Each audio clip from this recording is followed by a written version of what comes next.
Manan developed three theories of students. Theory one is all that matters is the grades. It does not matter the course you are taking, it just must be difficult enough to weed people out. In theory two, all that matters is what the student actually learns. Theory three is learning for your vocation. Freire discusses two concepts in his reading. The first concept is the banking concept of education. Quote, the teacher teaches and the students are taught, end quote. The banking concept is memorization of material. The students are not able to use their creative ability throughout the course. The second concept Freire discusses is the problem-posing method of teaching. The problem posing allows students to be creative and to problem solve.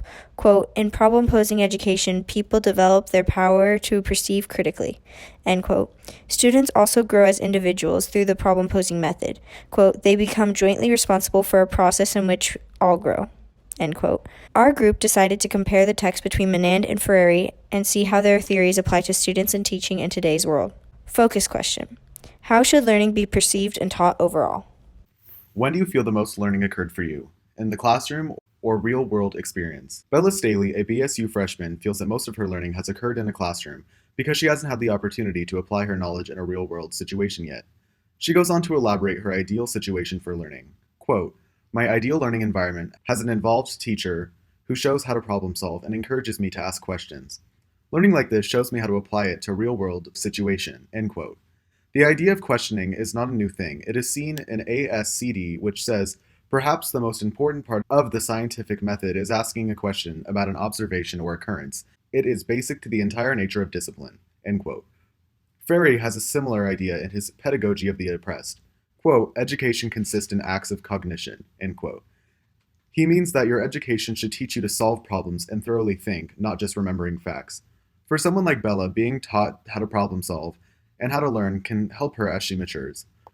With these skills, she can begin a career and continue to learn. Overall, we found that people prefer real-world experiences because it brings the classroom into the real world, and you actually have to use what you've learned and apply it to your own life. Our second question was, do you believe learning by engagement and questioning or by memorization and recollection to be more beneficial? When interviewed, 90% of people answered that they believe in learning by engagement and questioning, which is the problem-posing method. However, 10% said that questioning and memorization are beneficial.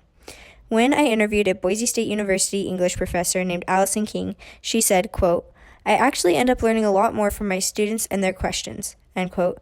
This is an interesting concept because it directly related to the problem-posing method without Allison King even knowing what the problem-posing method was ahead of time. This displays that certain classes like English allow for this more free and open debate type of teaching. What was most fascinating about this question was that when the professor and students were asked which they preferred, 100% of them answered that they prefer the problem-posing method. When relating back to our focus question, these results and percentages prove that learning is best perceived through questions and interaction, and that it is also best taught through learning and interaction. Our question 3 was, do you believe courses should be challenging enough to weed people out or inclusive to all, and what you get from the material is up to you? Student Elena Howe was asked this question in an interview, and she responded by saying, I think it should be inclusive but still challenging enough to weed out the people who don't try. If a person pays attention, then they're going to get all the material they need, but it's totally up to that person if they're willing to put the work in that it takes to be successful at those challenging courses. Elena's response is relatable to Sanders' idea that the education you receive is greatly up to you, and can also be compared to Menand's second theory, which basically defines college as a means of cultural and intellectual literacy that is provided to all, and the things that matter are what the student is learning and their effort while doing so. We decided to ask a follow-up question that was specific to students and teachers. We asked students what made it difficult to learn. Our results showed that students find it difficult to learn when the professor isn't that enthusiastic. I interviewed Angela Malieris, who is a senior at Boise State, and she said, quote, it is hard to learn when the professors are boring and dry during lectures and don't make the course interesting because it's hard as a student to stay interested, end quote. Having a professor that doesn't seem that interested to teach the class makes it really hard as a student to stay interested in the course. A quote from an article titled How to Help First-Year Students Tackle Project-Based Learning from the Chronicle of Higher Education states, quote, removing professors from the role as an expert helps students take charge of their own learning, end quote. I think you could look at this quote as a way of saying when professors lecture less as acting like an expert, it allows more room for students to choose what they are learning and enjoy it more, which keeps the students interested in learning.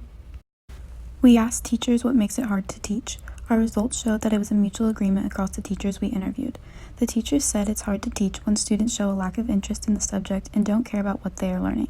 Teachers also said it's difficult to teach when there's a lack of relationship between student and teacher. The last point that was mentioned was having restrictions on what the teachers are allowed to teach and what they are forced to cover over the time period of the course. I interviewed my high school psychology teacher, Jen Russell, and she said, quote, "It's difficult when you try your hardest teaching something you're passionate about, but the student doesn't care," end quote. The concept of teachers and students developing a relationship relates to Freire's pedagogy of the oppressed. When talking about the problem-posing method, Freire states, quote, "The students are now critical co-investigators in dialogue with the teacher," end quote. Through the problem-posing method, teachers are allowed to connect with students, and it keeps the students interested in what they're learning, and the teacher enjoys teaching. Lastly, what makes you enjoy, want, or strive to learn? When asked, Madeline Thorne responded with, quote, "My goal of becoming a doctor one day, because I know these are things I need to learn, so it motivates me to do a better job and actually learn the material," end quote. I believe this question can help tie a lot of things together. If Freire truly believes that problem-posing education is the answer to our problems, and if Manan believes that the only thing that matters is what you learn, why don't we take a look and find out what makes students enjoy learning? As Whitehead said, without interest, there is no progress. It is important to mention that when asked what made students or teachers want to learn, they all gave a similar response. I want to learn about something that I'm passionate about or something that will prepare me for the future. This is no different from what Reagan Doss said, quote, the interest in a topic and the idea of a good future pushes me to learn," end quote. In conclusion, with the banking method becoming less and less relevant for real-world use and the vocational training of Theory 3 students becoming fewer and further between, we have concluded that learning through questioning and being a Theory 2 student is the most beneficial. We have also concluded that the problem-posing method is what students and teachers prefer. The question we should be asking is why is there not more of it taking place?